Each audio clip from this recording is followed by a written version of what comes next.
This Motivational Monday video is motivated by a post I saw on a Facebook group that I'm in for fine artists, and I saw a painter in there this week kind of venting and being a little disgruntled, saying that she's having a really hard time finding an audience for her art, and that she felt like most people don't understand her art and that no one really wants to buy it.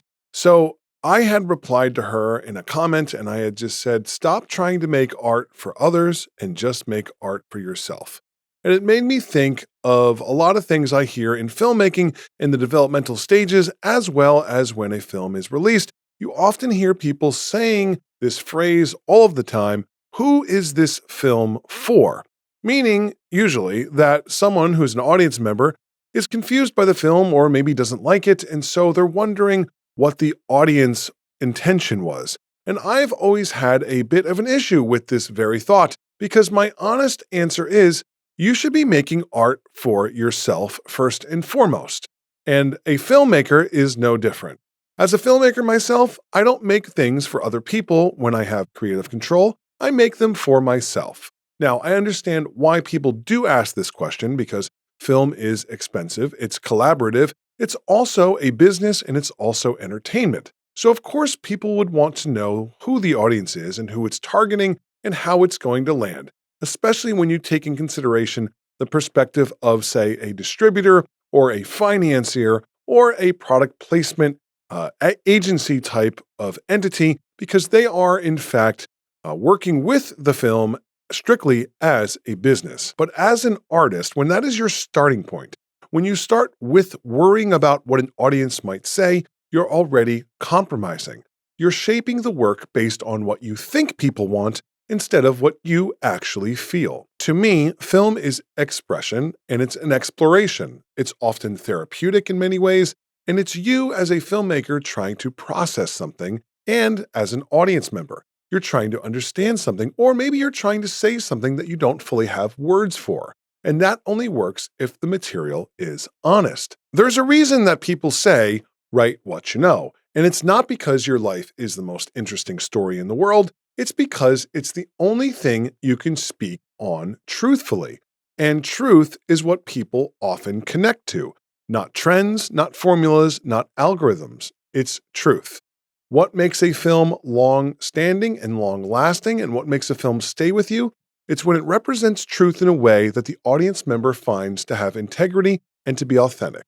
When you make something for an audience first, you start asking the wrong questions. Will people like this? Is it commercial enough? Does this fit into what's working right now in terms of popularity?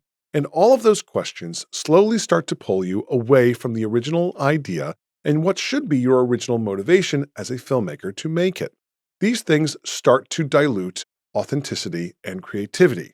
But when you make something for yourself, the question starts to become, is this honest? Is it something I actually believe in? Does this say what I need to say? That's where the work starts to get interesting, when it's authentic and true to yourself.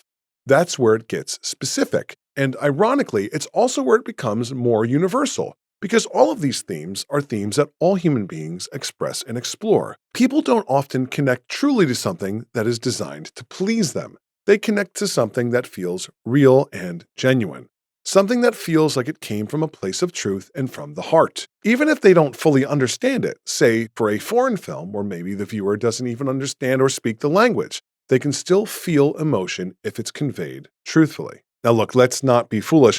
Film is entertainment, and yes, there are projects, most of them, where the goal is to reach an audience and to sell and to perform. That's part of the business side of filmmaking. But if we're talking about the art, if you're talking about something that actually means something, then it has to start with you. When a film becomes art is when the filmmaker is making something that they have to make, that they have to say.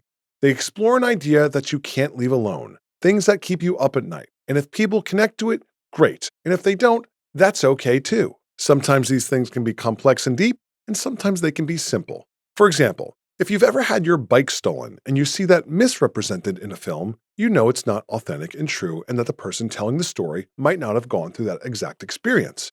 But when the filmmaker gets something even as trivial as that correct, you learn to appreciate the film and you take more away from it because it is honest. When a film has art at its core and not commercialism, you don't make it to be liked, you make it to be true. And that is often something that stands the test of time and lasts.